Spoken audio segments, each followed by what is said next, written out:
Huwag natin madaliin mga kadyani, no? Na yung pag-imbestiga, yung mga OLA na nasa under surveillance, yung 114 o yung 112 na sinabi ni Undersecretary Gilbert Cruz ng NBI, eh syempre hindi agad-agad mariread yan.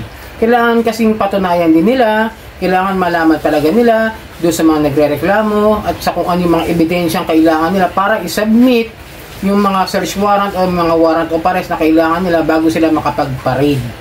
Alright, magandang gabi mga kadyani. Muli maglalambing lang po ako sa inyo. Napaki-follow po ang aking mga social media account, ang Facebook, TikTok at itong aking YouTube channel. Paki-like na rin po, share nyo na at hit nyo na yung notification bell para update po kayo sa mga videos na ginagawa natin dito about sa usapang online lending app. So yun mga kadyani, bago tayo magsimula ay panoorin nyo muna itong video na ito. Kung saan ito yung list ng mga OLA na may pending case sa korte na nasa SEC website. Mahalagang makita nyo muna yan. Dahil nandyan po lahat yung mga may pending cases sa korte na mga OLA. Ngayon, kung hindi ko man dyan nabanggit, yung mga OLA na gusto nyo ireklamo, ireklamo nyo na sa NBI o sa PAOK man lang.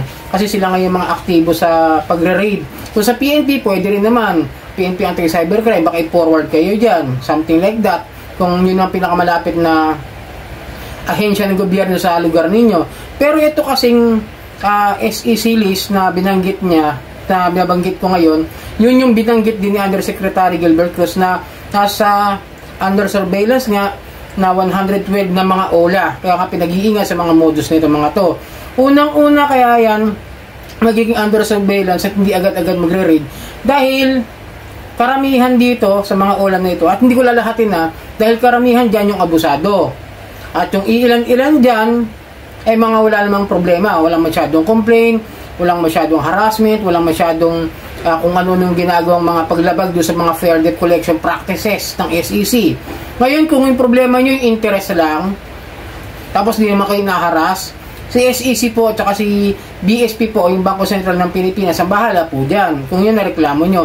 Kasi kung gusto nyo iparade dahil nasa interest, wala po magagawa ng NBI doon o ang PAOK. Kung interest lang ang problema ninyo. Pero kung may harassment na ginagawa, doon na papasok yung mga pagre-raid. Tandaan nyo ha. Ngayon, kung panoorin nyo yung sinabi ko dyan, pati mga nasa list ng revoke, cease and desist, tsaka may kaso, ando meron din akong ginawa dyan. Hanapin nyo lang sa baba na aking playlist ito sa mga OLA. Panoorin nyo rin yun, makakatulong din po yun para magkaroon kayo ng ideya kung yung mga OLA bang nahiraman nyo kasama doon sa mga may mga issue ng mga OLA, di ba? Tandaan nyo kasi, ito pakitaan ko kayo, no, na dyan ng list noong mga OLA na may 114, pero hindi ko mapakita lahat. Medyo mahirap, masyadong marami talaga sila. Ito lang mapakita ko sa inyo, yung katulad nun, yung with pending case for resolution. Ja? Doon in-explain ko rin, papakita ko rin yung mga ilan-ilan. Katulad nito, si Wing of Integrity Lending, meron siyang asterisk. Ibig sabihin, may pending case po yan. Ano ba yung Wing of Integrity Lending? Bennett tsaka yung Easy Barrow. Diba? Sabihin, may complaint na yan. May reklamo na yan. Meron ng kaso sa korte na isinampa siguro ng SEC. Na nakapending nga kasi. O yan, nakalagay naman yun. With pending case for resolution. Okay ha? Hindi galing sa akin yan. Galing sa SEC website po yan. Baka meron na sabi dyan, mag-comment na legit ba yung sinasabi mo? Kaya yan, mahirap kasi magbigay ng tawag ng isang video o na isang sasabihin na wala ka naman rest back na mga ebidensya. Kaya ko naglalagay ako lagi ng mga ganyan Ayoko yung magkwentong barbero, baka makakasuhan tayo rito, di ba?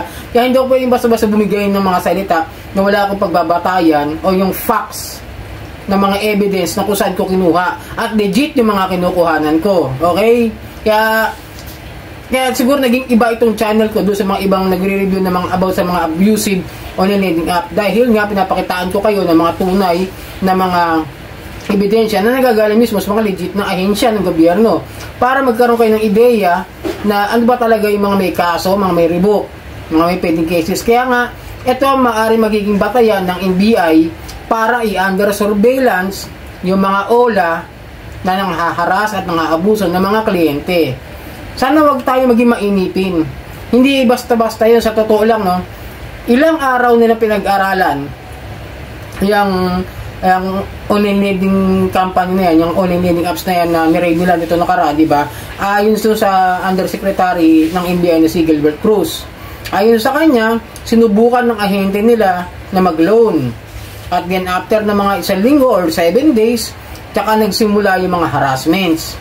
Ayun, napatunayan nila at nagsagawa sila ng surveillance, ng investigation, kung saan sila matatagpuan, kung saan sila pwede makita. Ayun, natagpuan sa Makati. Kasi yung na-raid yung OLA na na-raid na yan, yung high-fin lending na yan, yung credit cash, tsaka yung peso wallet, ang address nga sa OLA nila, dyan sa apps nila, is nasa Pasig, Ortigas. So, di ba? Ipo-prod lang naman nila yun eh. Hindi naman talaga yung tunay na address na gagamitin na kasi, kumbaga parang uupahan lang. Tapos, maglalagyan sila ng telepono na may tagasagot. Merong something na parang call center o customer service na hindi naman sasagot ng ura-urada. Parang nakatambay lang doon o maring inupahan. Tapos, nasa ibang pwesto sila. May work from home, di ba? Kaya inalam muna nila na maigi yan. Hindi talaga pwede sasabihin mo basta nakalagay doon sa apps, basta nakalagay doon, may nag-inform na address, ganun-ganun. Maaring ginawa nila yan, meron silang ginagamit ng mga tracking device. Na kung saan, siyempre, naipakasok na nila yung number nila ron, di ba?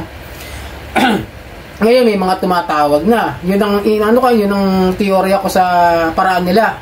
Kung paano nila matitrace yung address na ginamit diyan sa para ma-raid yung mga ulan ng mga abusive na yan. Ang subukan nilang mag-apply. Ganun naman talaga dapat siyempre. Para mapatunayan kung talaga bang may mga ganun, pupuntahan. Diba? Parang yung mga raid na kailangan mong magpanggap na kliyente. Kailangan mong magpanggap na buyer.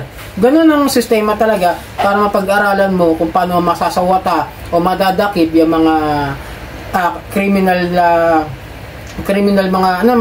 criminal motives ng mga gumagawa ng mga illegal. Ganun yun. Sana maintindihan niyo. Baka, kaya huwag kayo wag tayong magmadali na tas may magko-comment na ba't hindi isama si ganito? Ba't hindi isama si ganyan? Sana isama si ganito. Bakit wala pa? Bakit hindi pa nare-read si ganito? Tandaan niyo, mayroon tamang proseso, may due process sa bawat bagay.